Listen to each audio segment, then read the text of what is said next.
Saudara tahu, kisah Yusuf ini menjelaskan bagaimana pressure dan people test. Keadaan dan orang-orang yang seolah-olah tuh ingin menghancurkan.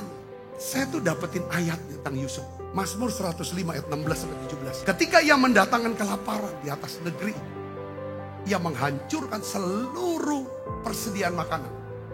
Diutusnyalah seorang mendahului mereka, namanya siapa? Yusuf. Dijual menjadi. Dari ayat ini saya boleh dapat, Tuhan tuh bisa lihat, saudaraku, sekian puluh tahun ke depan akan terjadi apa? Kelaparan besar. Lalu matanya menjelajah seluruh bumi, dia mau lihat siapa yang akan dia pilih untuk menjadi problem solver, menjadi seseorang yang bisa menyelesaikan masalah dunia itu. Lalu dia temukan, dia berikan mimpi, tapi jalannya dia harus lewati pressure test, people test, untuk bisa sampai ke titik itu. Pressure test itu waktu dia ada di sumur itu keadaan, waktu dia di rumah perbudakan itu keadaan, ketika dia di penjara itu namanya pressure test. Tapi waktu dia di istana pun juga itu pressure test. Yang kedua, dia ngalami juga people test. Dia dijual oleh saudara-saudaranya, betul, jadi budak, lalu difitnah oleh isi. Waktu ini kan people test semua. Dilupakan oleh juru minum dan juru roti. Tapi justru orang-orang ini, mereka adalah apa?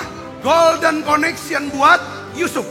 Yusuf tidak akan pernah bisa jadi Perdana Menteri di Mesir kalau dia tidak pernah dijual menjadi budak ke Mesir. Yang kedua, Yusuf tidak akan pernah bisa ketemu dengan juru minum kalau dia tidak pernah difitnah oleh istri Potifar. Yusuf, saudaraku, ya kan?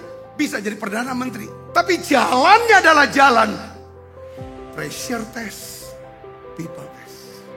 Pressure test, people test. Semua kita pasti ngalamin. Saya juga udah tahu. Kalau saya hari ini bisa berdiri di hadapan saudara.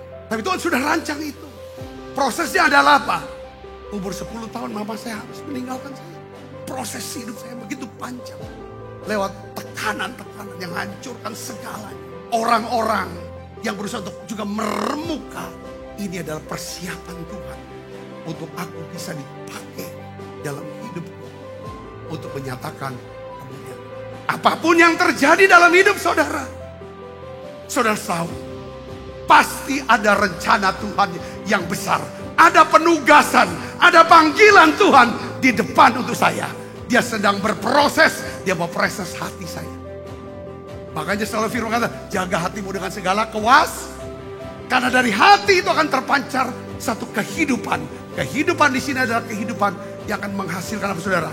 Satu perubahan, transformasi, kesembuhan, mujizat, kasih karunia Allah dalam kehidupan.